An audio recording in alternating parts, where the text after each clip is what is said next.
शुरू करें। Good morning बच्चों, आज मैं आप लोगों के लिए पॉलिटिकल साइंस का इम्पोर्टेंट क्वेश्चन लाया हूं जो आप लोगों का पेपर होने वाला है फर्स्ट टर्म का। उसके लिए ऑब्जेक्टिव क्वेश्चंस मैं 20-25 मोस्टली आपको दूंगा, जिसमें से ज़्यादातर क्वेश्चन आपको टैली हो जाएगा। मोस्ट प्रोबेबली ज़्यादातर क्वेश्चन आपको टैली हो जाएगा। ठीक है, चलिए पहला क्वेश्चन हम शुरुआत करते हैं। शीत युद्ध की शुरुआत कब हुआ? ये तो सारे बच्चे को कॉमन सा क्वेश्चन है, सबको पता होगा कि भाई 1945 से ही इसकी शुरुआत होती है। जब द्वितीय विश्व युद्ध का अंत होता है उसी के साथ शीत युद्ध की शुरुआत हो जाती है, तो इसका आंसर है 1945। दूसरा क्वेश्चन आता है कि मार्शल योजना कब लागू किया गया? आप सबको पता है कि 1948 में ही मार्शल योजना की शुरुआत हुई थी। जॉन मार्शल अमेरिका के एक विदेश मंत्री थे, उन्हीं के नाम पर इस योजना की शुरुआत हुई थी। पश्चिमी यूरोपियन राष्ट्रों को अमेरिका ने कुछ आर्थिक सहायता दिया था और इसी योजना को मार्शल योजना के नाम से जाना गया। ये कब हुआ था? 1948 में। क्लियर। थर्ड क्वेश्चन आपके पास आता है कि नाटो की स्थापना कब हुई थी और नाटो क्या था? NATO North Atlantic Treaty Organization. आप सभी को पता है कि 1948 में जिन राष्ट्रों को अमेरिका ने आर्थिक सहायता दिया, उन्हीं राष्ट्रों के सहायता से एक सैनिक संगठन बनाया जिसका नाम था नाटो। समझ गए? तो आपको पता चल गया कि इसकी स्थापना कब हुई थी? 1949 में। ठीक है बाबू, बिल्कुल सही। नेक्स्ट क्वेश्चन, फोर्थ क्वेश्चन आप देखिए। फोर्थ क्वेश्चन में आप सीधा पहुंच जाइए वाडुंग सम्मेलन। वाडुंग सम्मेलन क्या था? आप लोग शायद पढ़े होंगे गुट निरपेक्षता के बारे में, लेकिन गुट निरपेक्षता की नींव कब रखी गई? तो 1955 वाडुंग सम्मेलन में। वाडुंग सम्मेलन आपको दो तरीके से पूछे जा सकते हैं कि वाडुंग सम्मेलन से आप क्या समझते हैं। तो इसमें क्या होता है, या किसकी नींव रखी गई थी? तो गुट निरपेक्षता की नींव रखी गई थी। या ये पूछा सकता है वाडुंग सम्मेलन कब हुआ था? तो 1955 में हुआ था। ठीक बाबू। यहाँ पर नेक्स्ट क्वेश्चन बनता है कि भाई गुट निरपेक्षता के संस्थापक राष्ट्र कौन कौन थे? आप सबको पता है, या संस्थापक सदस्य का नाम भी पूछा जा सकता है, जिसमें दो दो कर आपको पेयर में नाम दे सकते हैं। तो हमारे Pandit Jawaharlal Nehru, Joseph Broz Tito, Vladimir Sukarno, ये सारे इसके सदस्य थे। आप सबको पता होगा इसके बारे में, और नहीं पता है तो एक बार ज़रूर देख लीजिए। एक क्वेश्चन ऐसे घुमा देता है कि अब भारत ने किन राष्ट्रों के साथ मिलकर या किन राष्ट्रों के सामने अपनी जो गुट निरपेक्षता की नीति को या विदेश नीति में गुट निरपेक्षता को शामिल किया था? तो चाइना था। जब भारत ने अपनी विदेश नीति को लागू किया था तो उस समय हमारे देश के सामने, या हम ये कहें कि हमारा जो समकक्ष उस समय पड़ोसी जो था वो चाइना ही था, जो भारत का समर्थन किया था। क्लियर। अब यहाँ पर एक बात और आता है कि थिंक टैंक कब लागू किया गया? ये एक नया क्वेश्चन लग रहा होगा आप लोगों को। थिंक टैंक 1954 में थिंक टैंक को लागू किया गया था। ये भी विदेश नीति से ही प्रभावित है। इसको जो बनाया गया था 1953 में और लागू हुआ था 1954 में। क्लियर। अब इसके बाद हम लोग सीधे पहुंच जाते हैं, गुट निरपेक्षता हो गया। यहाँ पर वार्सा पैक्ट 1955, सीटो संगठन 1954 जो अमेरिका का संगठन था, सेंटो 1955 जो भी अमेरिका का संगठन था, वार्सा पैक्ट 1955 जो पूर्वी यूरोपियन राष्ट्रों के साथ। यहाँ पर यह क्वेश्चन ऐसे भी पूछ सकता है कि पूर्वी यूरोपियन राष्ट्रों के साथ कौन सा संगठन बनाया गया था? तो था वार्सा पैक्ट। किसने किया था? सोवियत महासंघ ने किया था। क्लियर। सीधा यहाँ से हम लोग पहुँच जाते हैं यहाँ से हम लोग पहुंच जाते हैं क्यूबा मिसाइल संकट पे। इसको तीन तरीके से पूछा जा सकता है। सबसे पहली बात, क्यूबा मिसाइल संकट क्या था या किन राष्ट्रों के लिए ये संकट बना था? तो ये संकट अमेरिका के लिए बन गया था, क्योंकि क्यूबा में सोवियत महासंघ अपनी मिसाइल लगानी शुरू कर दी थी। हुआ कब था ये? 1962 में।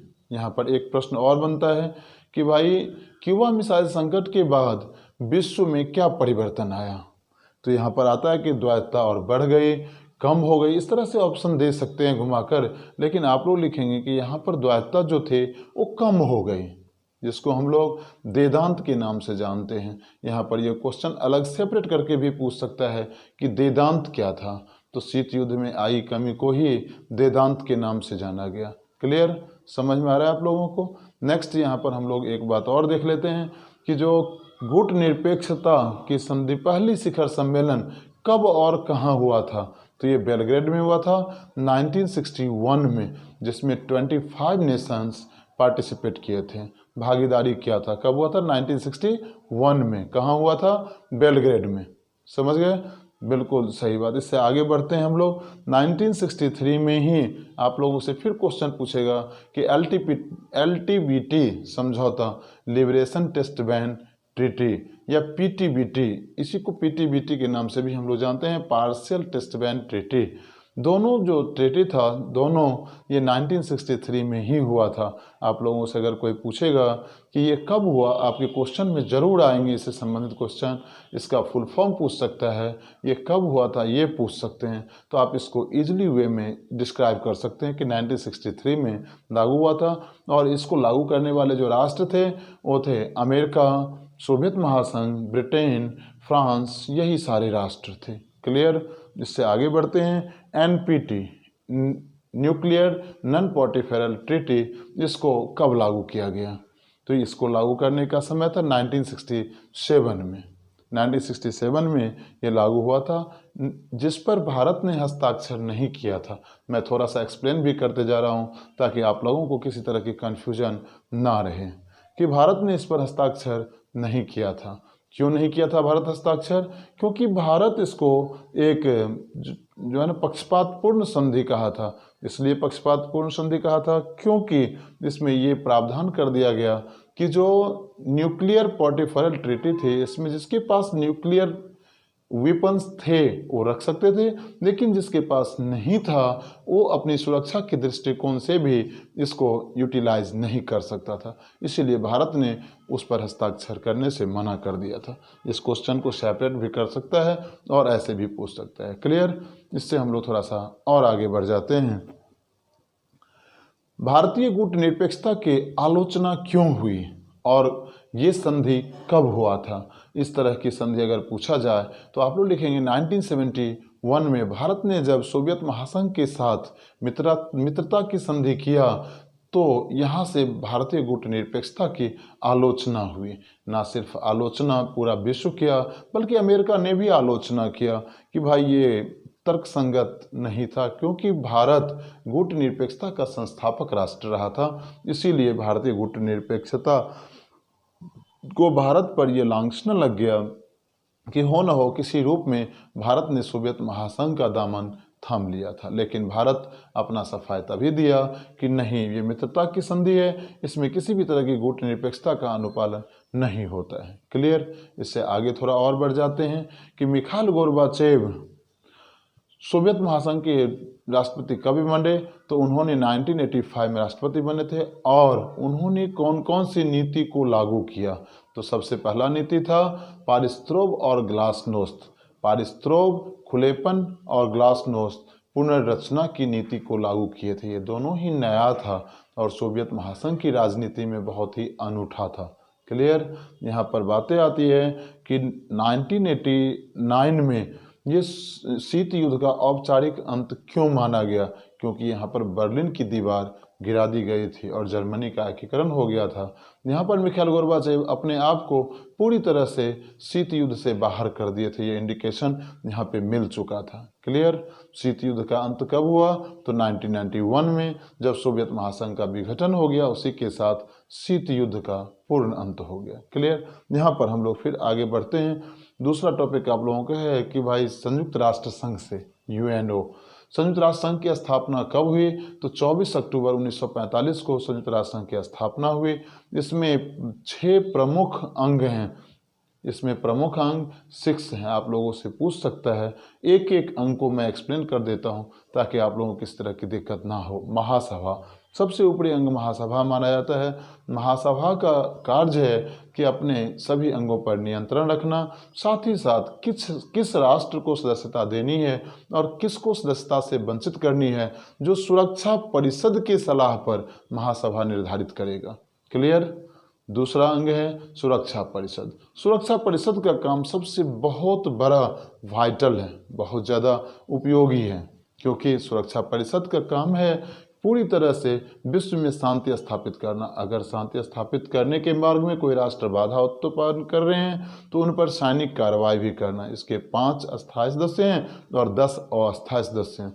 अस्थायी सदस्य की नियुक्ति हर एक 2 वर्ष के लिए किया जाता है और ये रोटेट होते रहता है, कोई एक राष्ट्र नहीं रह सकता। चलिए, आप लोगों को तो एक्सप्लेन करने के लिए नहीं बोले, लेकिन फिर भी मैं थोड़ा थोड़ा एक्सप्लेन इसलिए कर देता हूँ ताकि आप लोगों को किसी तरह की कोई डाउट ना रह जाए। 2-2 वर्ष के लिए इनकी नियुक्ति होती है। आप लोगों से पूछा जा सकता है कि अस्थायी सदस्यों की नियुक्ति कितने वर्ष के लिए किया जाता है? 2 वर्ष के लिए। क्लियर? यहाँ पर तीसरा अंग है न्यास परिषद। द्वितीय विश्व युद्ध के उपरांत सभी राष्ट्र आज़ाद हो गए, लेकिन बहुत सारे ऐसे कमज़ोर राष्ट्र थे जो अपने शक्ति संचालन में, अपने प्रशासनिक व्यवस्था को संचालन में सक्षम नहीं थे। इसलिए न्यास परिषद का गठन किया गया ताकि बाहरी सहायता उनको दिया जा सके, प्रोटेक्शन दिया जा सके और वो अपना विकास की नीति को निर्धारित कर सके। आंतरिक नीति में कोई दखलंदाजी न किया जाए। क्लियर? इसके लिए न्यास परिषद का गठन किया गया। अब आता है संयुक्त आर्थिक और सामाजिक परिषद। आर्थिक और सामाजिक परिषद के अंतर्गत बहुत सारे वाइटल कार्य थे। समाज को आगे बढ़ाना, जो कमज़ोर राष्ट्र हैं उनको आर्थिक सहायता देना, उनको आर्थिक नीति देना ताकि वो भी विकास कर सकें। इसी नीति के अंतर्गत IMF काम करता है, इसी के अंतर्गत विश्व बैंक काम करता है। ये सारे ही उनके अंतर्गत ही काम करते हैं। चलिए, हम 2 टॉपिक और बोल देते हैं कि IMF और विश्व बैंक की स्थापना 1945 में हुआ था। IMF का काम है विश्व में आर्थिक नीति देना, तो विश्व बैंक का काम है कमज़ोर राष्ट्रों को आर्थिक सहायता मुहैया कराना। क्लियर? WTO की स्थापना कब हुआ था? तो WTO की स्थापना 1995 में हुआ था। क्लियर? आप लोगों को मैं उम्मीद कर सकता हूँ कि सारे टॉपिक क्लियर होंगे। यहाँ पर आता है संयुक्त राष्ट्र संघ का एक अंग रह गया था, न्यायालय। संयुक्त राष्ट्र संघ जो है ना, संयुक्त राष्ट्र न्यायालय, तो ये विश्व के लिए न्याय का काम करता है। अगर 2 राष्ट्रों के बीच किसी तरह का अगर डिस्प्यूट होता है तो ये मामला इसी न्यायालय में जाता है और यहीं से इसकी देखरेख की जाती है। अगला है सचिवालय, जो उपरोक्त 5 अंग काम करते हैं। इन अंगों के कार्यों की समीक्षा करना और उसका रिपोर्ट महासभा को देना। ये दायित्व किसका है? तो सचिवालय का है। क्लियर? ये बहुत ही वाइटल मंच है संयुक्त राष्ट्र संघ।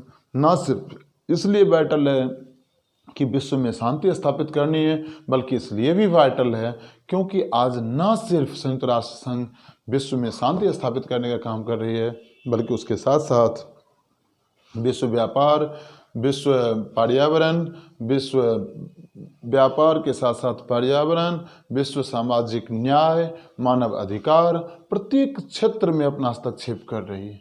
भारत का इसमें योगदान सबसे बड़ा रहा है। इसीलिए भारत कोई सदस्यता न लेते हुए भी भारत इतनी ही उपयोगी काम कर रहा है जितना उपयोगी कोई अस्थायी सदस्य की सदस्यता है होने के बावजूद उतनी उपयोगिता मानी जाती है जितनी भारत की बगैर किसी अस्थायी सदस्यता की उपयोगिता मानी जाती है। क्योंकि भारत न सिर्फ बढ़ चढ़ के इसमें भागीदारी किया है, बल्कि उसके साथ साथ बहुत सारी योजनाएं भी संयुक्त राष्ट्र संघ को देते रहा, सलाह भी देते रहा। और विश्व में एक भारत ही ऐसा राष्ट्र है जो संयुक्त राष्ट्र संघ को सही मार्ग देता रहा। एक क्वेश्चन और पूछा सकता है कि अंतर्राष्ट्रीय मानव अधिकार आयोग कौन सी है? तो इसमें हम 2 मानव अधिकार आयोग का नाम पढ़ सकते हैं। अंतर्राष्ट्रीय मानव अधिकार आयोग में 2 आयोग हैं, ह्यूमन राइट्स वॉच और एमनेस्टी इंटरनेशनल। कौन कौन सा? ह्यूमन राइट्स वॉच और एमनेस्टी इंटरनेशनल। क्लियर? कोई दिक्कत नहीं? मुझे ऐसा लगा था कि आप लोगों को थोड़ा सा इंपॉर्टेंट क्वेश्चन का एक बार रिवीजन करवा दिया जाए, इसीलिए मैंने आप लोगों के लिए क्वेश्चन बना दिया। आप लोग इसमें से देख लीजिए, सारे क्वेश्चन को एक बार ज़रूर देख लीजिए। ना सिर्फ मैं तो ये गारंटी कर सकता हूँ कि इसमें से 50% क्वेश्चंस जरूर टैली कर जाएगा। क्लियर? और अगर किसी तरह की कोई क्वेरी हो तो आप लोग कमेंट्स बॉक्स में ज़रूर लिख देना। क्लियर? चलिए ठीक, ओके, थैंक यू।